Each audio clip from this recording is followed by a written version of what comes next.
வணக்கம், வணக்கம், வணக்கம். எல்லாரும் எப்படி இருக்கீங்க? என்னப்பா நல்லாரோட எல்லாரும் நல்லா இருக்கணும். இப்போ நம்ம எங்கே இருக்கோன்னா, நம்ம ஐயா குளத்துக்கரை சிவசுருள ஆண்டவர் கோயில்ல தாங்க இருக்கிறோம். நம்ம சாமிமார்லாம் சேர்ந்து நம்ம தர்மசாஸ்தா ஸ்ரீ ஐயப்பன் அவர்களுக்கு பெர கட்டியாச்சு. பெர கட்டி நம்ம குருசாமி தலைமையில பெரக்கி சாம்பிராணி புகை போட்டு மணம் மணக்க நம்ம ஐயப்பன் திருவுருவ புகைப்படம் இன்றைக்கி வைக்க போகிறோம்.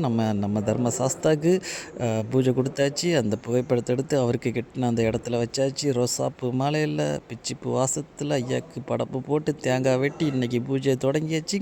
சாமிமாரெலாம் ஒன்று சேர்ந்தாச்சு. அது நம்ம முக்கியமாக சொல்லணும், நம்ம சபரிமலை சீசன்னாலே போதும் எல்லா சாமிமாரும் சேர்ந்து ஒற்றுமையாக இருப்போம். அதுவே நமக்கு ஒரு ப்ளஸ் பாயிண்ட்டு. ஏன்னா அவ்வளோ சந்தோஷமாக இருப்போம்.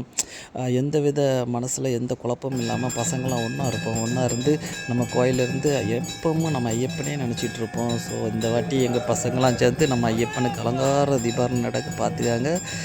ஒரு அழகாக நம்ம குளத்துக்கரை சிவசுருளை ஆண்டவர் இடத்துல உக்காந்தாச்சு. இந்த 41 நாளும் அவருக்கு தான் சிறப்பு தரிசனம். இப்போ பஜனை நடக்க சந்தோஷமாக பாருங்கள். எங்கள் கூட சேர்ந்து நீங்களும் ஐயப்பருக்கு பஜனை பாடுங்கள்.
இப்போ நம்ம பஜனை முடிஞ்சு நம்ம குருசாமி அவர்களுக்கு ஐயப்பா சாமிக்கு தீபாவளி கொடுக்காங்க. ஓம் சுவாமியே சரணம் ஐயப்பா. அந்த தூயை கேட்கும்போது மனசெல்லாம் அப்படி சந்தோஷமாக இருக்குங்க.